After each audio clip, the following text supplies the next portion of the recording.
Salam, salam sejahtera Bapak Ibu Saudara sekalian, selamat hari Minggu.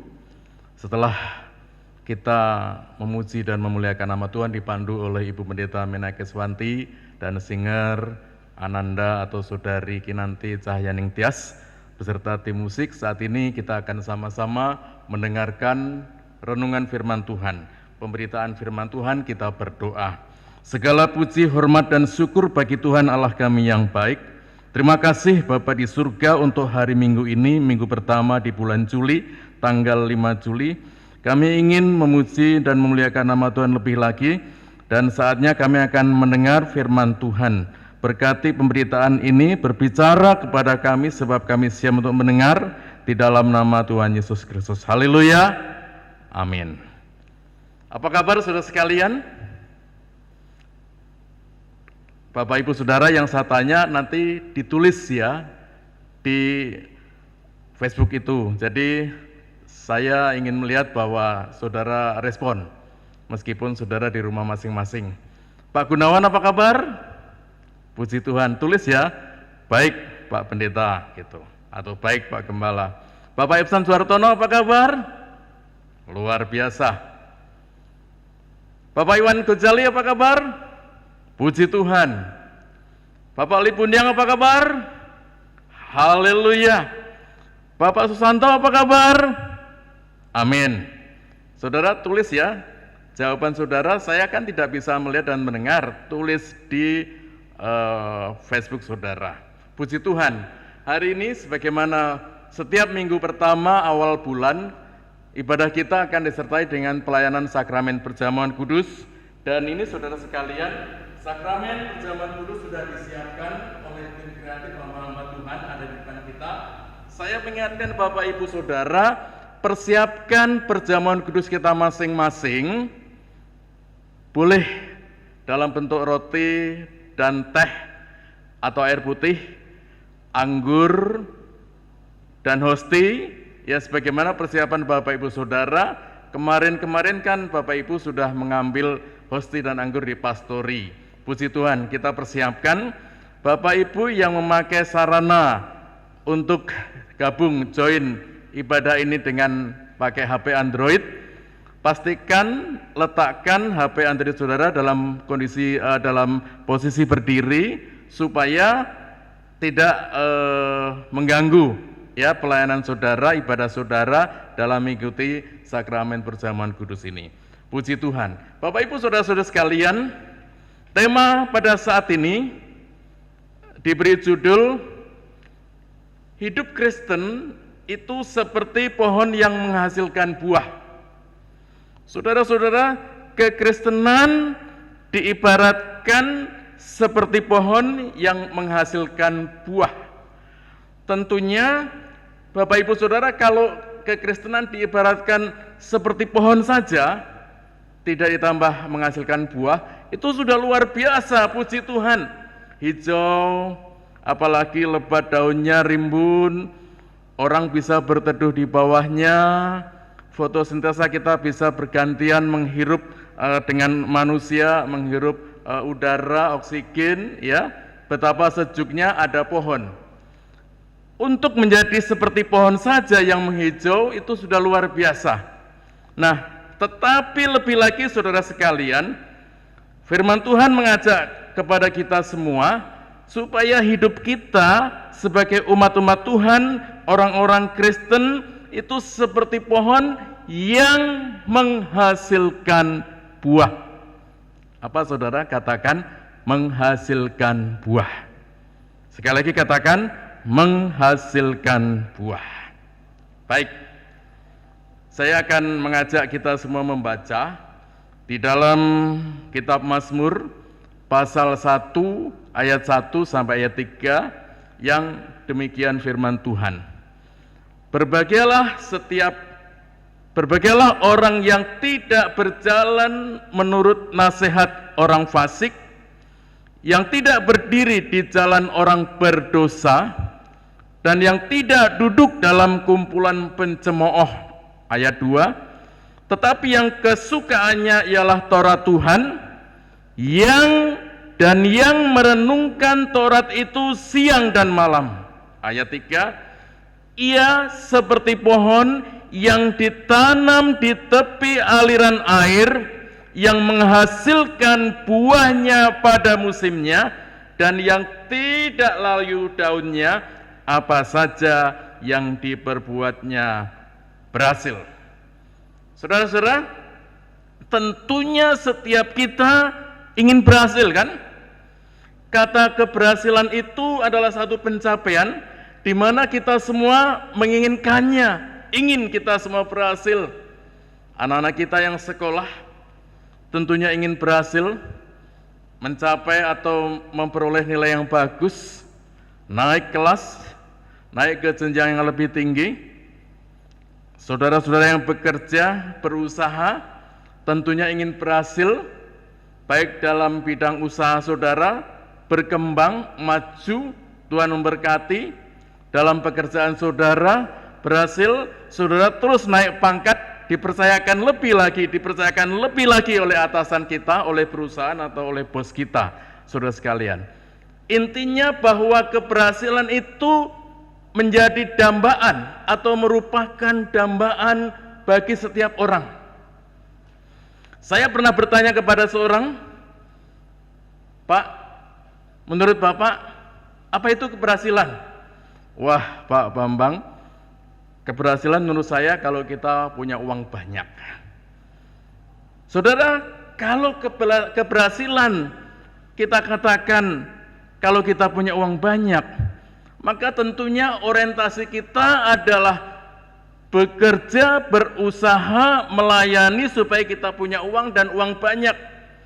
Bahkan tidak jarang dengan orientasi uang itu, saudara sekalian, kita berpikir kita sudah punya uang, sudah punya rumah, sudah punya kendaraan, masih saja melihat harta warisan punya orang tua kita. Bahkan tidak jarang, saudara sekalian, harta warisan ini menjadi rebutan yang seringkali menjadi kesalahpahaman dan ujung-ujungnya bersumber atau berujung pada konflik. Padahal, saudara sekalian, seharusnya tidak seperti itu. Berhasil itu adalah satu pencapaian yang lebih luas. Dan firman Tuhan katakan, Mazmur pasal 1 ayat yang ketiga tadi, apa saja yang diperbuatnya berhasil. Saudara, luar biasa. Apa saja. Apa saja itu tidak hanya sekolah, kuliah kita. Apa saja itu tidak hanya pekerjaan kita. Apa saja itu tidak hanya usaha kita. Apa saja yang diperbuatnya berhasil. Ini janji Tuhan, saudara sekalian. Janji firman Tuhan. Saudara ingat, pernah firman Tuhan katakan bahwasanya Tuhan berkata kepada kita semua, sebab aku ini mengetahui rancangan-rancangan apa yang ada padaku mengenai kamu. Demikianlah firman Tuhan, yaitu rancangan damai sejahtera dan bukan rancangan kecelakaan, untuk memberikan kepadamu hari depan yang penuh harapan. Saudara, mari kita katakan rancangan damai sejahtera. Oke, lagi, rancangan damai sejahtera. Good. Kita katakan selanjutnya, bukan rancangan kecelakaan. Oke, sekali lagi, bukan rancangan kecelakaan. Puji Tuhan.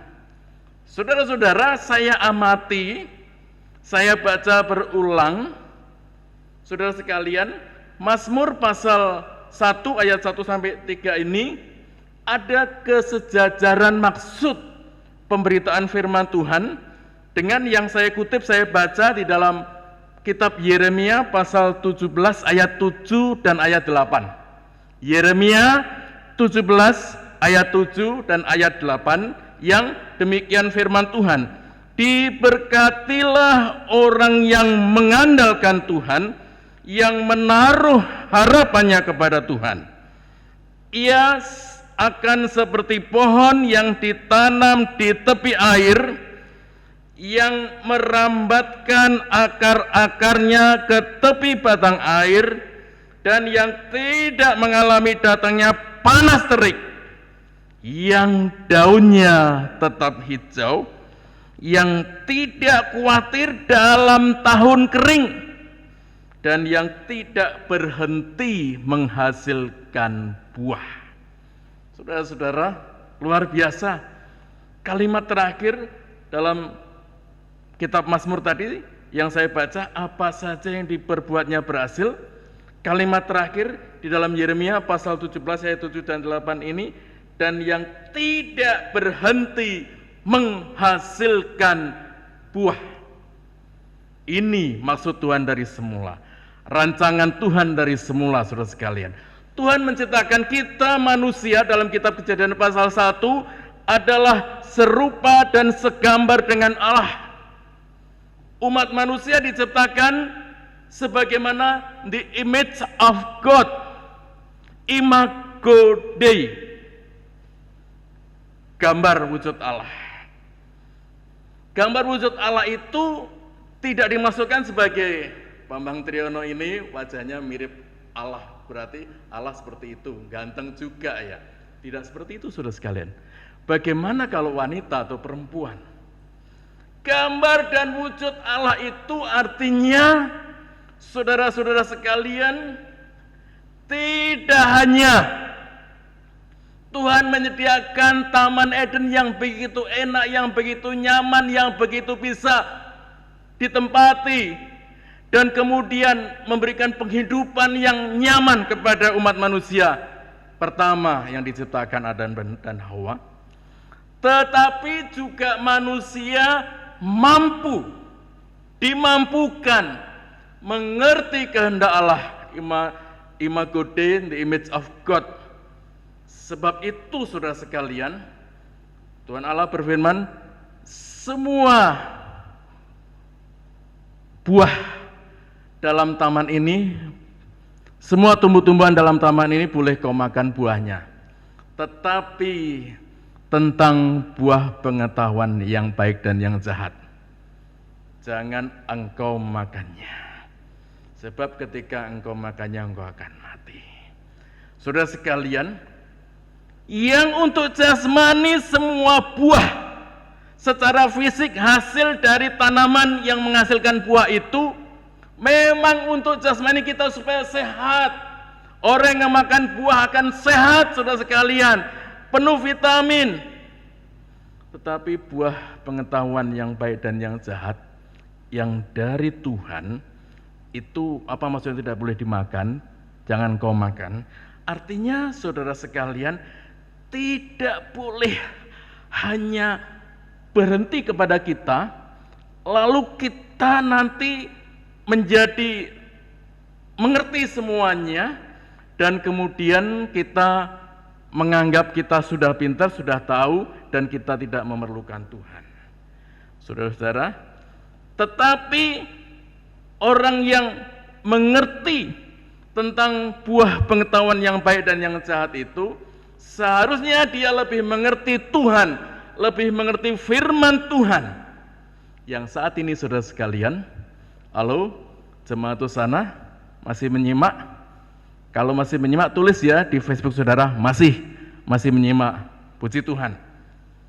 Saat ini, saudara sekalian, firman Tuhan mengajarkan kepada kita supaya kehidupan kita itu berhasil menghasilkan buah. Apa saja yang diperbuatnya berhasil, ada beberapa hal yang ingin disampaikan kepada kita, saudara sekalian. Ya, dalam Mazmur tadi dikatakan, berbahagialah orang yang tidak berjalan menurut nasihat orang fasik. Dalam Yeremia dikatakan, diberkatilah orang yang mengandalkan Tuhan, yang menaruh harapannya kepada Tuhan. Kalau kita semua ingin diberkati oleh Tuhan, mari kita mengandalkan Tuhan dan menaruh harapan kita kepada Tuhan. Bukan mengandalkan kepandaian kita, pangkat jabatan, dan orang-orang atribut yang ada di sekitar kita. Mungkin kita punya saudara, punya kenalan, orang pangkat pandai dan terpuji dan orang besar, kenalan itu perlu. Tetapi saudara sekalian, yang lebih perlu, lebih penting adalah mengandalkan Tuhan di dalam kehidupan kita dan menaruh harapan kepada Tuhan. Dia nanti akan menjadi seperti pohon yang menghasilkan buah. Saudara-saudara, kalimat selanjutnya bahwa ia akan seperti pohon yang ditanam di tepi air. Mazmur tuliskan, ia seperti pohon yang ditanam di tepi aliran air. Saudara, luar biasa. Kalau kita mengandalkan Tuhan dan menaruh harapan kita kepada Tuhan, ia seperti bagaikan seumpama pohon tidak ditanam di padang pasir, di mana di sana kita bisa melihat oase dan fata morgana, saudara sekalian. Tetapi orang yang mengandalkan Tuhan dan menaruh harapannya kepada Tuhan, saudara sekalian, ia seperti pohon yang ditanam di tepi aliran air. Lalu kemudian saudara berpikir dan bertanya, bagaimana mungkin saya seperti pohon yang ditanam di tepi aliran air? Bagaimana mungkin kita semua seperti pohon yang ditanam di tepi aliran air? Sedangkan kondisi kita saja sekarang lagi kering, usaha kering, pekerjaan kering. Dirumahkan, gaji cuma setengah atau sepertiga, was-was nanti bulan depan, tahun depan siapa lagi yang pemutusan hubungan kerja? Apakah ini yang disebut dengan seperti pohon yang ditanam di tepi aliran air? Begitu mungkin pikir saudara. Saudara-saudara, ingat bahwa jikalau kita mengandalkan Tuhan dan menaruh harapannya kepada Tuhan, Yeremia katakan, serukan kepada umat-umat Israel, umat-umat pilihan Tuhan, bahwa diberkatilah orang yang seperti itu. Saudara, kalau saudara seorang karyawan dengan pangkat yang oke, gaji salary yang oke, apakah itu andalanmu, harapanmu, atau bagaimana? Kalau saudara punya usaha yang cukup maju, CV, PT, perusahaan yang cukup maju, apakah itu andalanmu? Saudara-saudara, firman Tuhan jelas, ya dan amin. Diberkatilah orang yang mengandalkan Tuhan, yang menaruh harapannya kepada Tuhan. Luar biasa. Saudara ingin diberkati? Tulis di Facebook saudara, amin. Saya mau, puji Tuhan, ya saudara sekalian. Nanti saya akan rewind, akan lihat, oh Pak Gunawan menjawab, saya mau mengandalkan Tuhan. Oh Pak Libun yang menjawab, saya mau mengandalkan Tuhan. Menulis di Facebooknya. Puji Tuhan. Saudara-saudara, Yeremia katakan, yang merambatkan akar-akarnya ke tepi batang air. Bayangkan kalau satu tanaman itu ditanam di padang pasir, saudara yang tidak ada air, apa jadinya? Bagaimana pertumbuhannya? Boro-boro menghasilkan buah. Untuk bertumbuh saja perlu perjuangan. Tetapi pohon yang ditanam di tepi aliran air, akar-akarnya akan merambat ke tepi batang air. Dan firman Tuhan katakan, yang tidak mengalami datangnya panas terik, yang daunnya tetap hijau, luar biasa, yang tidak khawatir dalam tahun kering. Tadi saya katakan, saya sebutkan bagaimana ditanam di tepi aliran air. Ini adalah tahun kering. Pandemi COVID masih merajalela. Usaha sana sini masih sulit. Pekerjaan kena PHK, mencari pekerjaan lagi belum ada panggilan. Tapi firman Tuhan mengingatkan saudara dan saya, kita semua tidak khawatir dalam tahun kering. Mungkin tahun kering ini yang saudara alami ini penyebabnya adalah pandemi ini. atau mungkin ada sebab lainnya, saudara sekalian.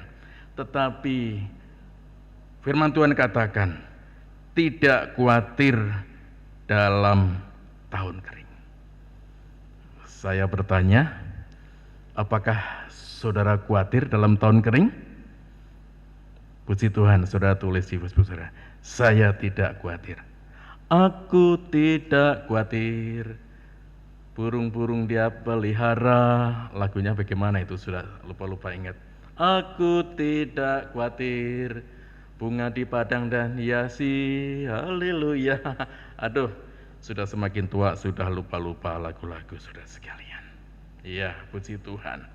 Jadi Bapak Ibu saudara-saudara sekalian, sesungguhnya Tuhan sudah membuat rancangan-rancangan planning yang begitu indah, baik yang sempurna untuk kita masing-masing, untuk saudara dan saya yang sungguh-sungguh beriman, percaya, mengandalkan hidup kita dan menaruh harapan kita kepada Tuhan.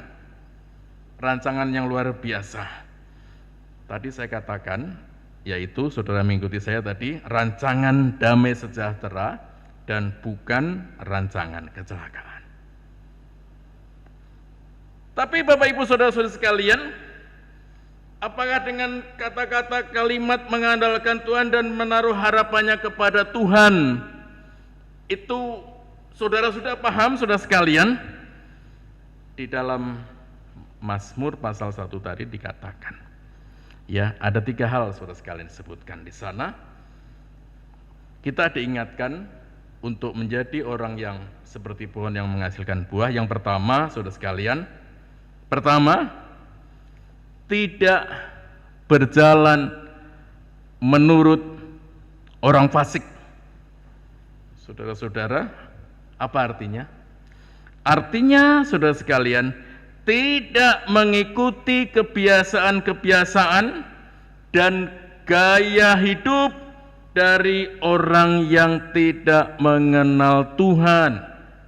Orang fasik adalah orang yang tidak mengenal Tuhan. Kehidupan Kristen seharusnya tidak berjalan menurut orang fasik, tidak mengikuti kebiasaan-kebiasaan dan gaya hidup dari orang-orang yang tidak mengenal Tuhan. Kalau orang-orang yang tidak mengenal Tuhan hidupnya tidak teratur, lalu kita sebagai umat Tuhan hidup kita juga tidak teratur, itu tidak ada bedanya orang Kristen dengan orang fasik, saudara sekalian. Harus beda, tampil beda. Orang yang mengandalkan Tuhan dan menaruh harapannya kepada Tuhan, hidupnya harus beda dengan orang fasik. Tampil beda, tidak seperti orang fasik. Yang kedua, saudara sekalian, tidak berdiri di jalan orang berdosa. Mohon maaf, saya tidak ingin membuat dikotomi, pemisahan antara komunitas ini orang benar, ini orang berdosa, ini orang yang diampuni Tuhan, mendapatkan anugerah Tuhan, ini tidak, karena kehidupan masih terus berlangsung, saudara sekalian ya. Karena dalam ajaran predestinasi Tuhan menentukan, mungkin sekarang kehidupan jahat, tapi nanti di penghujung senjanya, saudara sekalian, ya Tuhan,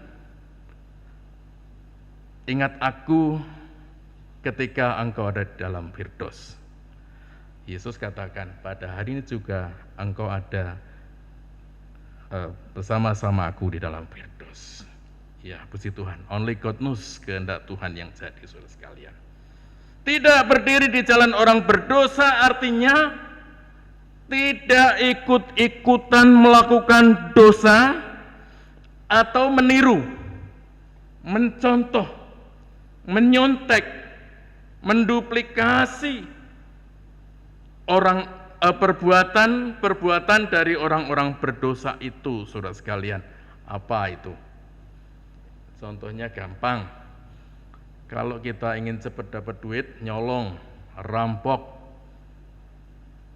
mengedarkan atau menjual jualan dagangan yang dilarang oleh pemerintah dan dapat merusak generasi, misalnya menjual narkoba dan sebagainya, saudara sekalian. Kalau seperti itu, kalau ada anak Tuhan orang seperti itu, berarti kehidupannya dia ikut-ikutan melakukan dosa. Berarti dia melanggar firman Tuhan.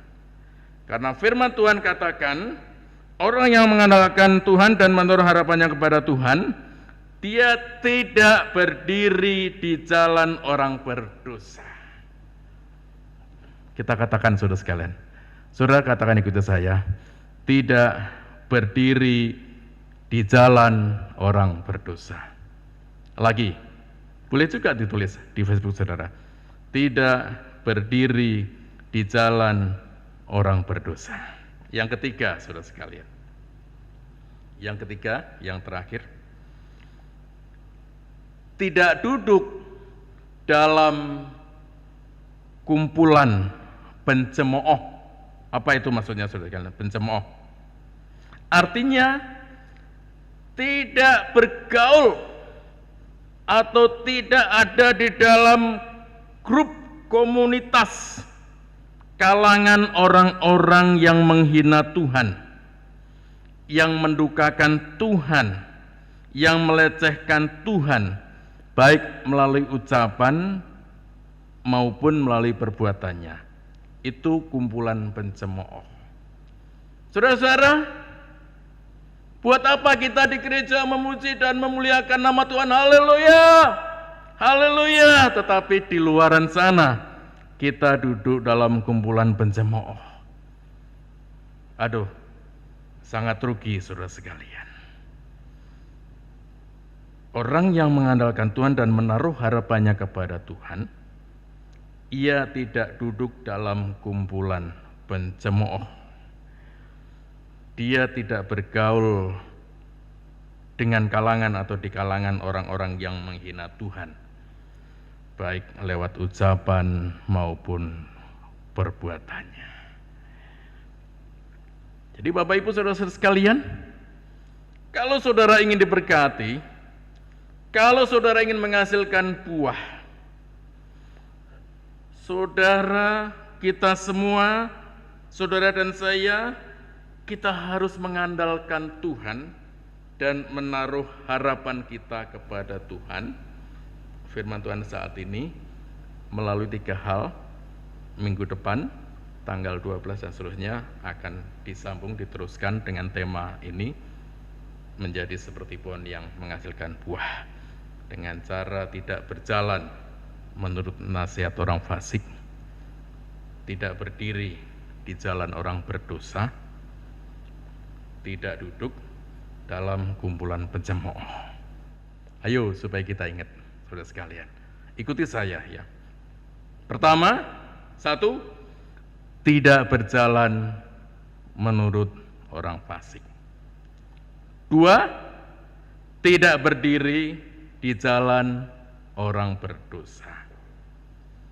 3, tidak duduk dalam kumpulan pencemooh. Puji Tuhan, sekian pemberitaan, dan saat ini saudara sekalian, kita akan masuk dalam pelayanan sakramen perjamuan kudus. Siapkan hosti dan anggur saudara. Hosti boleh diganti roti atau apapun, darurat, singkong juga bisa, saudara, karena itu wahana saja. Anggur, kalau saudara tidak sempat ngambil di pastori, bisa juga dengan teh atau air putih. Itu wahananya saja. Yang penting formulanya. Setelah kita berdoa bersama-sama, menyerahkan dalam tangan kasih Tuhan, kita diberkati dengan pelayanan sakramen perjamuan kudus ini. Di gereja kita saat ini, saudara-saudara, kita akan bersama-sama menerima hosti dan anggur. Siapkan, saudara, sudah? Baik, puji Tuhan. Saudara-saudara, firman Tuhan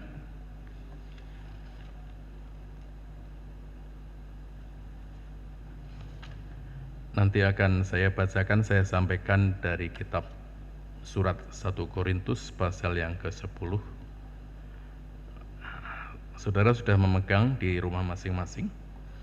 Bapak Ibu, jemaat gereja lain dan hamba-hamba Tuhan sudah memegangnya, atau bila Bapak Ibu Saudara sekilas atau selintas mengikuti join bergabung dengan ibadah live streaming ini dan belum sempat untuk mempersiapkan perjamuan kudus, tidak apa-apa. Kami akan melanjutkan pelayanan firman ini dengan sakramen perjamuan kudus.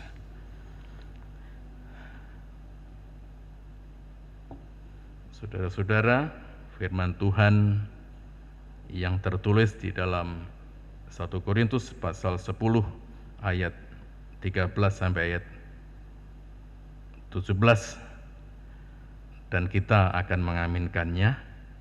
Demikian firman Tuhan. Pencobaan-pencobaan yang kamu alami ialah pencobaan-pencobaan biasa yang tidak melebihi kekuatan manusia. Sebab Allah setia, dan karena itu Ia tidak akan membiarkan kamu dicobai melampaui kekuatanmu. Pada waktu kamu dicobai, Ia akan memberikan kepadamu jalan keluar, sehingga kamu dapat menanggungnya. Karena itu, saudara-saudaraku yang kekasih, jauhilah penyembahan berhala. Aku berbicara kepadamu sebagai orang-orang yang bijaksana. Pertimbangkanlah sendiri apa yang aku katakan. Bukankah cawan pengucapan syukur yang ada di depan mimbar ini, di altar ini, saudara sekalian, yang atasnya kita ucapkan syukur, adalah persekutuan dengan darah Kristus? Amin. Bukankah roti yang kita pecah-pecahkan adalah persekutuan dengan tubuh Kristus? Amin. Karena roti adalah satu, maka kita sekalipun banyak adalah satu tubuh, karena kita semua mendapat bagian dalam roti yang satu itu. Puji Tuhan, kita berdoa. Terima kasih Bapa di surga, Allah kami yang baik. Kami akan mengambil bahagian hosti dan anggur ini. Bapa, layakkan kami, kuduskan kami, baik hamba yang melayani dan saudara-saudara kami yang menerima sakramen perjamuan kudus ini. Kami berdoa kiranya Tuhan memberkati hosti dan anggur ini dalam berkat perjamuan kudus. Di dalam nama Allah Bapa, Putra, dan Roh Kudus, yaitu dalam nama Tuhan Yesus Kristus, kami akan terima, sambut, kami akan makan dan minum tubuh dan darah Yesus yang dilambangkan melalui roti dan anggur ini. Atau hosti dan anggur ini adalah lambang dari tubuh dan darah Yesus. Biarlah anugerah Allah limpah di dalam kehidupan kami. Terima kasih Bapa. Di dalam nama Tuhan Yesus kami mengucap syukur. Haleluya. Amin.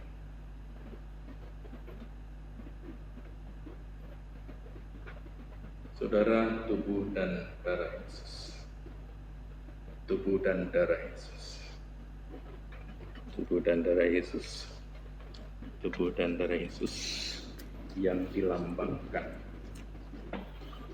atau dalam bentuk hosti dan anggur. Baik Bapak Ibu Saudara yang di rumah masing-masing, khususnya sidang jemaat GKP Hosana, kita mempersiapkan, ya, saudara sekalian, mari hosti kita pegang dengan tangan kanan kita dan lebih tinggi dari kepala kita. Puji Tuhan.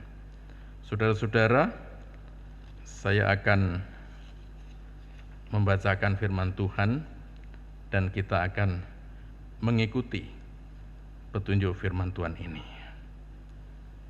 Sudah? Hosti atau roti sudah di tangan kanan saudara dan diangkat tinggi-tinggi.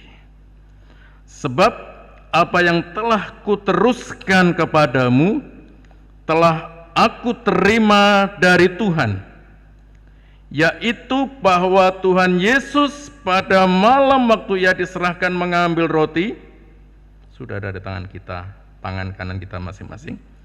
Dan sesudah itu ia mengucap syukur atasnya. Ia memecah-mecahkannya dan berkata, "Inilah tubuhku yang diserahkan bagi kamu, perbuatlah ini menjadi peringatan akan aku." Mari kita terima, kita makan hosti di dalam nama Tuhan Yesus Kristus. Haleluya.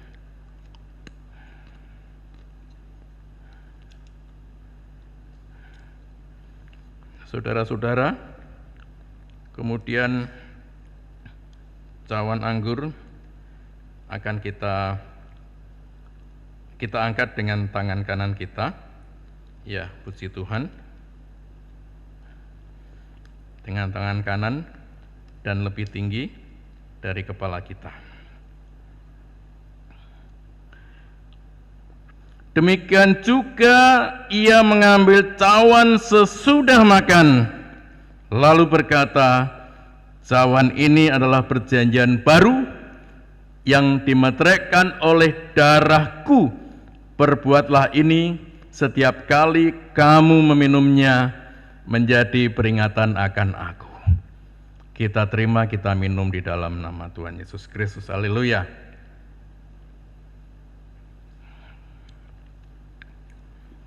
Terima kasih Bapa di surga, Allah kami yang baik, yang mengasihi kami. Tuhan melayakkan kami untuk mendengarkan sabda kebenaran firman Tuhan, menjadi seperti pohon yang menghasilkan buah, bahkan buahnya banyak, sehingga boleh menjadi berkat bagi orang lain. Kami boleh diberkati dengan limpah, bahkan kami boleh berkelebihan di dalam berbagai kebajikan. Terima kasih untuk pelayanan perjamuan kudus. Hosti adalah hosti, anggur adalah anggur. Tetapi ini merupakan lambang dari tubuh dan darah Kristus yang tercabik-cabik, yang tersakiti, darah Yesus yang tercurah di atas kayu salib, yang firman Tuhan katakan, oleh bilur-bilurnya kamu menjadi sembuh. Terima kasih Bapa, di dalam nama Tuhan Yesus Kristus. Amin. Silakan saudara kembali ke tempat duduk saudara masing-masing. Bapak Ibu saudara-saudara sekalian, ibadah kita telah selesai. Dari doa pembukaan, pujian dan penyembahan, pelayanan firman Tuhan, pelayanan perjamuan kudus. Saya berterima kasih untuk Bapak Ibu Saudara yang boleh sungguh-sungguh memberikan waktunya menanti dengan sangat untuk ibadah live streaming atau online ini, dan saudara berdoa sehingga boleh berjalan dengan baik. Terima kasih untuk lampu yang tidak ada gangguan. Terima kasih untuk sinyal internet, baik di gereja maupun di ponsel, di rumah Bapak Ibu masing-masing yang tidak ada gangguan. Dan Tuhan memberikan kecukupan. Terima kasih untuk persembahan, baik melalui transfer virtual maupun Bapak Ibu, saya lihat laporan dari bendahara Ibu T. Yunih Ook, banyak yang dikirim ke rumah bendahara. Puji Tuhan, terima kasih banyak. Bahkan persekutuan ibadah keluarga saudara mengumpulkan kolektif persembahan dan hasilnya terkumpulnya dibawa ke bendahara. Puji Tuhan, kiranya Tuhan berkati. Kita mengakhiri ibadah kita. Kita tetap berdiri. Saya akan mengakhiri ibadah ini dengan doa. Terima kasih Bapa di surga, terpujilah namamu, dan di akhir ibadah kami pada hari Minggu ini, tanggal 5 Juli, kami mengucap syukur atas kasih Tuhan yang limpah dalam kehidupan kami. Kami diberikan anugerah yang luar biasa oleh Tuhan, kesehatan, kekuatan, umur panjang, untuk kami boleh beribadah kepada Tuhan dan melayani pekerjaan Tuhan. Engkau melihat tangan-tangan kami yang terangkat tinggi-tinggi di hadapan Tuhan. Bapak, Ibu, saudara-saudara sekalian, arahkan terus iman, harap, dan kasih saudara kepada Tuhan Yesus Kristus, Tuhan dan Juru Selamat. Kiranya kasih dari Allah Bapa di surga, kiranya kasih karunia dari Tuhan Yesus Kristus di dalam persekutuan Roh Kudus senantiasa memberkati Bapak, Ibu, saudara-saudara sekalian dari saat ini sampai Maranatha, Tuhan Yesus datanglah. Amin. Puji Tuhan. Salam.